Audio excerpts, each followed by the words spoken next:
साथीहरु अहिले जुन प्रिभ्यू भिडियो हेरिरहनु भएको छ यस्तो खालको पबजी र फ्री फायर को ट्रेन्ड चाहिँ निकै नै चलिरहेको छ।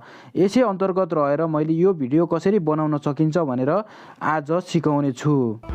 यदि तपाईहरु पनि यस्तै किसिमको भिडियो बनाएर आफ्नो टिकटकमा अपलोड गर्न चाहनुहुन्छ भने यो भिडियोलाई अन्तिमसम्म हेर्नु होला। यदि तपाईहरु अहिलेसम्म हाम्रो च्यानलमा नयाँ हुनुहुन्छ, पहिलो पटक हुनुहुन्छ भने च्यानललाई सब्स्क्राइब गरिदिनु र नजिकै रहेको बेल आइकनलाई प्रेस गरेर अल नोटिफिकेसन अन गरेर हाम्रो च्यानलसँग जोडिनु होला। अब हामी जाउँ भिडियोतर्फ। यस्तो खालको भिडियो एडिटिङको लागि हामीलाई अलाइटमोसन र पिक्सआर्ट एप्लिकेसनलाई आफ्नो फोनमा इन्स्टल गर्नुपर्ने हुन्छ। साथीहरु तपाईहरुले अलाइटमोसन एप्लिकेसन इन्स्टल गर्दाखेरि म तपाईहरुलाई भर्जन देखाइरहेको छु। 4.0.1 भर्जनको एपीके फाइल तपाईहरुले गुगल क्रोमबाट डाउनलोड गर्नु होला र इन्स्टल गर्नु होला। त्यसपछि हामीलाई 3 वटा स्क्रिनशटको आवश्यकता पर्दछ। यदि तपाईहरु पबजी प्लेयर हुनुहुन्छ भने पबजी को 3 वटा यही तरिकाले स्क्रिनशट लिनु होला र यदि तपाईहरु फ्री फायर को प्लेयर हुनुहुन्छ भने फ्री फायर को 3 वटा यही तरिकाले स्क्रिनशट लिनु पर्ने हुन्छ। साथीहरु हामीले जुन लिएका थियौं स्क्रिनशट त्यसलाई हामीले केही क्रप गर्नुपर्ने हुन्छ। क्रप कसरी गर्ने त भनेर म तपाईहरुलाई सिकाउन गइरहेको छु। त्यसको लागि तपाईहरुले पिक्सआर्ट एप्लिकेसनलाई ओपन गर्नु होला। यसरी ओपन गरिसकेपछि प्लसको आइकनलाई क्लिक गर्नु होला र तपाईहरुले एउटा स्क्रिनशटलाई सिलेक्ट गर्नु होला। यसरी सिलेक्ट गरिसकेपछि तपाईहरुले क्रप गर्नको लागि टुलको अप्सनमा जानु होला। टुलको अप्सनमा तपाईहरुले क्लिक गरेपछि क्रपको अप्सनलाई गएर क्लिक गर्नु होला र यसलाई घटाएर तपाईहरुले यसको क्यारेक्टरलाई मात्रै सुरुमा क्रप गर्नु होला। यसरी क्रप गरेर तपाईहरुले डन गर्दिनु होला र यहाँ तपाईहरुले माथि सेभको अप्सन देख्न सक्नुहुनेछ। जस्ट यसलाई क्लिक गर्नु होला। तपाईको फोटो गएर ग्यालरीमा सेभ हुन्छ। क्लोज गर्दिनु होला। अब तपाईहरुले यो एरोलाई प्रेस गरेर ब्याक जानु होला। डोन्ट सेभ गर्नु होला। त्यसपछि तपाईहरु फेरि ब्याक जानु होला। फेरि प्लसको आइकनलाई क्लिक गर्नु होला। त्यसपछि पहिलाकै स्क्रिनशटलाई सिलेक्ट गरिदिनु होला र यसबाट फेरि क्यारेक्टरलाई तपाईहरुले क्रप गर्नु होला। यसरी तपाईहरुले क्यारेक्टरको मात्र दुईटा क्रपिङ गर्नुपर्ने हुन्छ। यसो गरेर राइट क्लिक गर्नु होला र यो सेभको अप्सनलाई प्रेस गरेर फोटोलाई ग्यालरीमा सेभ गरिदिनु होला। क्लोज गरिदिनु होला। यति गरेपछि तपाईहरु फेरि ब्याक गर्नु होला। डोन्ट सेभलाई ओके गर्नु होला। यो इन्टुको एरोलाई क्लिक गर्नु होला। अब हामीले दोस्रो स्क्रिनशटलाई नि क्रपिङ गर्नुपर्ने हुन्छ। त्यसको लागि प्लसको आइकनलाई क्लिक गर्नु होला। दोस्रो स्क्रिनशटलाई तपाईले सिलेक्ट गरिदिनु होला। सिलेक्ट गरिसकेपछि टुलमा जानु होला, क्रपमा जानु होला। अब यहाँबाट हामीले यही तरिकाले तपाईहरुले पनि मैले जसरी प्रोफाइलको पिक्चरलाई तपाईहरुले यो तल माथिको घेरा जुन चार किनारामा रहेको छ यसलाई नहट्ने गरी तपाईले क्रपिङ गर्नु होला। ओके गरिदिनु होला र यो सेभको आइकनलाई प्रेस गरेर यसलाई सेभ गर्नु होला। क्लोज गरिदिनु होला। अब फेरि ब्याक जानु होला। डोन्ट सेभ जानु होला। ब्याक जानु होला। फेरि प्लसको आइकनमा जानु होला। अब हामीले तेस्रो स्क्रिनशटलाई सिलेक्ट गर्नुपर्ने हुन्छ। तेस्रो स्क्रिनशटलाई सिलेक्ट गरेर टुलमा जानु होला, क्रपमा जानु होला। अब हामीले हाम्रो आइडीलाई क्रप गर्नुपर्ने हुन्छ। यो तरिकाले तपाईहरुले क्रप गर्नु होला। यसरी आइडीलाई मात्रै क्रपिङ गर्नुपर्ने हुन्छ। यहाँनेर राखेर तपाईले यसलाई क्रप गर्नु होला र सेभको बटनलाई प्रेस गरेर क्लोज गरिदिनु होला। अहिले हाम्रो सम्पूर्ण फोटोहरु क्रप भइसकेको छ। अब बाँकी कुराहरु कसरी गर्ने भनेर म तपाईलाई सिकाउन गइरहेको छु। हामीलाई चाहिने मेटेरियलको फोटो मैले यहाँ तयार गरिसकेको छु। म तपाईलाई देखाउन गइरहेको छु। पबजी आइडी को क्रप, त्यसपछि आएर प्रोफाइल पिक्चरको क्रप र दुईवटा क्यारेक्टरको फोटो हामीले लिइसकेका छौं। त्यसपछि एउटा लबीको फोटो रहेको छ। यसरी हामीले एउटा क्यारेक्टरको फोटोलाई पीएनजी फोटो बनाउनु पर्ने हुन्छ। त्यसको लागि कसरी बनाउने भनेर म तपाईलाई सिकाउन गइरहेको छु। त्यसको लागि तपाईहरु क्रोम ब्राउजरमा जानु होला। क्रोम ब्राउजरमा गएर माथि तपाईहरुले रिमुभ बीजी भनेर सर्च गर्नु होला। रिमुभ बीजी भनेर सर्च गरिसकेपछि यस्तो खालको इन्टरफेस आउँछ। रिमुभ इमेज ब्याकग्राउन्डलाई क्लिक गर्नु होला। तपाईहरुले यहाँ यस्तो खालको इन्टरफेस देख्न सक्नुहुनेछ। अपलोड इमेजलाई क्लिक गर्नु होला। अपलोड इमेजलाई क्लिक गरेर ब्राउजरमा जानु होला। ब्राउजरमा गएर तपाईले अघि क्रप गरेको क्यारेक्टरलाई सिलेक्ट गर्नु होला। तपाईले यसरी सिलेक्ट गरिसकेपछि यहाँ आएर पीएनजी बनेर तयार हुन्छ। तपाईले यहाँ देख्न सक्नुहुन्छ हाम्रो PNG यहाँ तयार भइसकेको छ। अब तपाईले डाउनलोड अप्सनलाई क्लिक गर्नु होला र यसलाई डाउनलोड गर्नुपर्ने हुन्छ। ओपन गरेर देखाउँछु म तपाईलाई। हाम्रो PNG अहिले यहाँ तयार भइसकेको छ। त्यसपछि तपाईहरु ब्याक जानु होला। अब हामीले भिडियो बनाउनको लागि दुईवटा XML फाइल र एउटा ब्याकग्राउन्ड इफेक्ट भिडियो र एउटा ब्याकग्राउन्ड अडियोको आवश्यकता पर्दछ। म सम्पूर्ण कुराहरु यही भिडियोको डिस्क्रिप्सनमा दिनेछु, त्यहाँबाट तपाईहरुले डाउनलोड गरेर प्रयोग गर्न सक्नुहुन्छ। त्यसपछि तपाईहरुले XML1 र XML2 लाई डाउनलोड गर्नको लागि XML1 लाई क्लिक गर्नु होला। यहाँबाट क्लिक गरेर यो सेभको अप्सनलाई क्लिक गर्नु होला। सेभको अप्सनलाई क्लिक गरेपछि डाउनलोड एनीवे मा क्लिक गर्नु होला। यसरी क्लिक गरेपछि हाम्रो XML फाइल डाउनलोड हुन सुरु हुन्छ। यहाँ तल तपाईले ओपन को अप्सन देख्न सक्नुहुन्छ। यसलाई गएर ओपन गर्नु होला। यहाँ तपाईले शेयरिङ को अप्सन देख्न सक्नुहुन्छ। त्यहाँ गएर क्लिक गर्नु होला। त्यहाँ गएर क्लिक गरेर डाइरेक्ट अलाइट मोसनलाई ओके गरिदिनु होला। हाम्रो प्रोजेक्ट अहिले अलाइट मोसनमा इनपुट भइसकेको छ। यही तरिकाले तपाईले दुईवटै XML फाइललाई इनपुट गर्नुपर्ने हुन्छ। साथीहरु, अब तपाईले अलाइट मोसन एप्लिकेसनलाई जस्ट क्लिक गर्नु होला। यसलाई ओपन गर्नु होला। त्यसपछि तपाईले प्रोजेक्टको अप्सनमा जानु होला। अघि हामीले इम्पोर्ट गरेको XML1 र XML2 फाइल चाहिँ यहाँ अपलोड भइसकेको देख्न सक्छौं। तपाईहरुले XML1 बाट सुरुमा एडिट गर्नुपर्ने हुन्छ। त्यसकारणले गर्दाखेरि XML1 लाई सिलेक्ट गर्नु होला। यसरी सिलेक्ट गरिसकेपछि यहाँ यस्तो खालको इन्टरफेस आउँछ। यहाँ एक एक गरेर हामीले फोटोहरुलाई यहाँ अपलोड गर्नुपर्ने हुन्छ।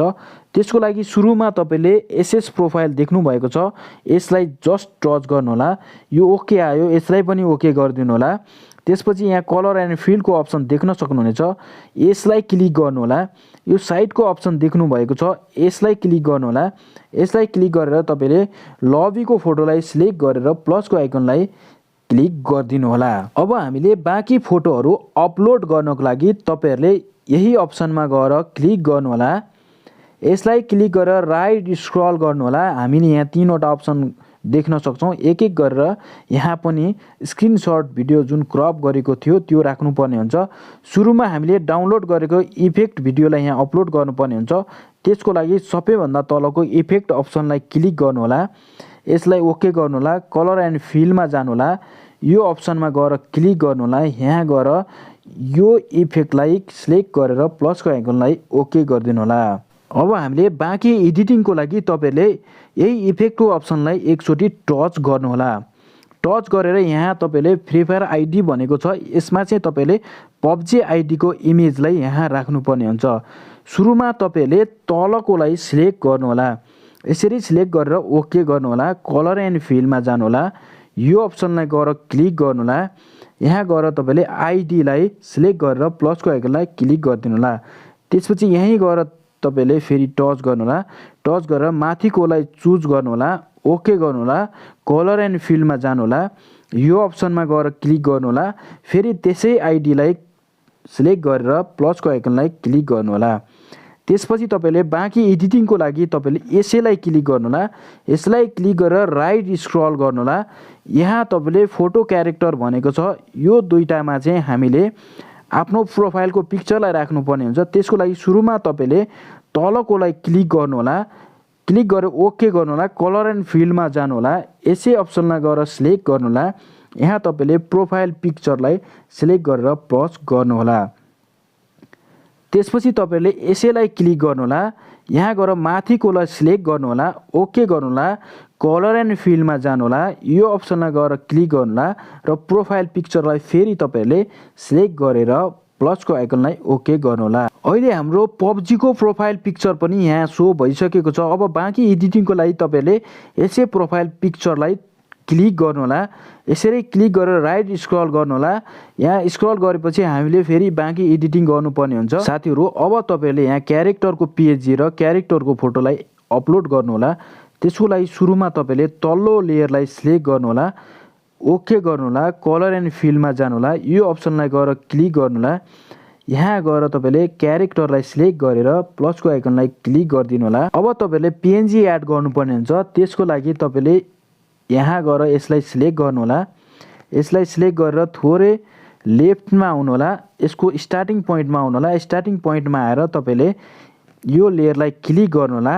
ओके लाई क्लिक गर्नु होला। कलर एन्ड फिलमा जानु होला। यो अप्सनलाई गएर तपाईले एकचोटी टच गर्नु होला।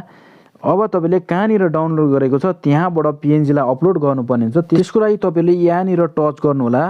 यसरी टच गरेपछि डाउनलोडको फोल्डरमा जानुहोला र PNG लाई सिलेक्ट गरेर प्लसको आइकनलाई क्लिक गर्नुहोला। यति भइसकेपछि हाम्रो क्यारेक्टरको PNG पनि यहाँ आइसकेको छ। साथीहरु अब तपाईहरुले लास्टमा PUBG को आईडी लाई शो गर्नुपर्ने हुन्छ, अपलोड गर्नुपर्ने हुन्छ। त्यसको लागि जस्ट तपाईले यहाँ गएर क्लिक गर्नुहोला, थोरै राइट स्क्रल गर्नुहोला, IDFF भनेको छ जस्ट यसलाई क्लिक गरिदिनुहोला, ओके लाई क्लिक गर्नुहोला, कलर एन्ड फिलमा जानुहोला, यो अप्सनलाई क्लिक गरिदिनुहोला। अब तपाईले कहाँ राख्नु भएको छ यहाँबाट सिलेक्ट गर्न सक्नुहुनेछ, यहाँ गएर सिलेक्ट गर्नुहोला।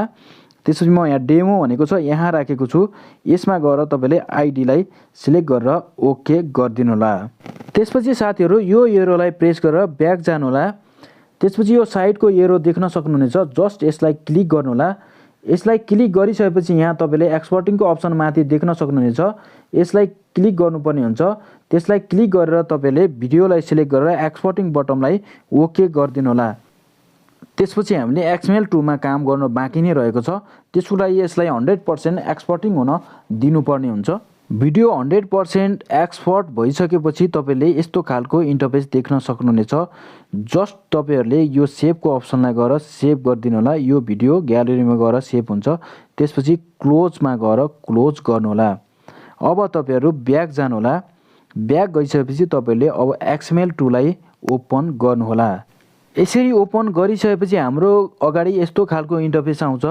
तपाईहरुले MP4 भिडियो भनेको छ यहाँ गएर क्लिक गर्नु होला, ओके मा क्लिक गर्नु होला, कलर एन्ड फिलमा जानु होला, यो अप्सनमा गएर क्लिक गर्नु होला। त्यसपछि अघि हामीले बनाएको भिडियोलाई यहाँ गएर सर्च गर्नुपर्ने हुन्छ, अलाइट मोसनमा जानु होला।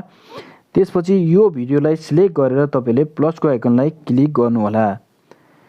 त्यसपछि यसै अप्सनलाई गएर तपाईले एकचोटी सिलेक्ट गर्नु होला, राइट जानु होला। राइट गएर तपाईले यो भिडियो MP4 भनेको छ यसमा पनि तपाईले यही भिडियोलाई एड गर्नु होला। प्लसको आइकनमा जानु होला, यहाँ जानु होला, त्यसै भिडियोलाई एड गरिदिनु होला। त्यसपछि तपाईले फेरि यसै अप्सनलाई क्लिक गर्नु होला। यसरी क्लिक गरिसकेपछि अब हामीले अडियो एड गर्नुपर्ने हुन्छ। अडियो हामी अर्कै तरिकाले गर्छौं, त्यही कारणले गर्दाखेरि यो अडियोको अप्सनलाई सिलेक्ट गर्नु होला। यसरी सिलेक्ट गरेर यो डिलिटको अप्सन माथि देख्नु भएको छ, यसलाई डिलिट गरिदिनु होला। त्यसपछि तपाईहरु यो प्लसको आइकनलाई क्लिक गर्नु होला, मिडियामा जानु होला। मिडियामा गएर तपाईले यो ब्याकग्राउन्ड अडियोको भिडियोलाई सिलेक्ट गर्नु होला। यसको लिंक मैले डिस्क्रिप्सनमा राखिदिएको छु, त्यहाँबाट तपाईले डाउनलोड गर्न सक्नुहुनेछ। त्यसपछि तपाईहरुले यो भिडियोलाई सिलेक्ट गर्नु होला, यो टपमा आइसकेको हुन्छ। त्यसपछि तपाईले यो 3 डट माथि देख्न सक्नुहुनेछ, त्यो 3 डटलाई ओके गर्नु होला। यहाँ एक्सट्र्याक्ट अडियो तपाईले यहाँ देख्न सक्नुहुन्छ, जस्ट यसलाई क्लिक गरिदिनु होला। अडियो यहाँ एड भइसकेको छ। त्यसपछि तपाईले यसै भिडियोलाई सिलेक्ट गर्नु होला, यो माथि डिलिटको अप्सन देख्न सक्नुहुनेछ, यसलाई क्लिक गरेर त्यसलाई डिलिट गरिदिनु होला। हाम्रो भिडियो चाहिँ यहाँ बनिसकेको छ, तपाईले यहाँ देख्न सक्नुहुनेछ। म यहाँ साउन्डलाई म्युट गरिदिन्छु केही समय। यति भइसकेपछि तपाईहरुले यो ब्याक अप्सन देख्नु भएको छ, यसलाई टच गर्नु होला, फेरि टच गर्नु होला र यहाँ एक्सपोर्टिङ अप्सन देख्न सक्नुहुन्छ, यसलाई एक्सपोर्ट गरिदिनु होला। यो 100% एक्सपोर्टिङ भइसकेपछि हाम्रो भिडियो चाहिँ अहिले यहाँ रेडी हुन्छ। साथीहरु यो भिडियो कस्तो लाग्यो कमेन्ट गर्न भने नबिर्सिनु होला र अहिलेसम्म हाम्रो च्यानललाई सब्स्क्राइब गर्नु भएको छैन भने सब्स्क्राइब गरेर नजिकै रहेको बेल आइकनलाई प्रेस गरिदिनु होला र साथीभाइहरुलाई पनि यो भिडियो शेयर गरेर सक्दो सबैजनामा पुर्याइदिने प्रयास गर्नु होला। यो 100% एक्सपोर्टिङ भएपछि तपाईले सेभ अप्सनलाई ओके गरिदिनु होला। त्यसपछि यो भिडियो ग्यालरीमा गएर सेभ हुन्छ, त्यहाँबाट तपाईले आफ्नो टिकटकमा अपलोड गर्न सक्नुहुनेछ अथवा कुनै पनि प्लेटफर्ममा अपलोड गर्न सक्नुहुनेछ।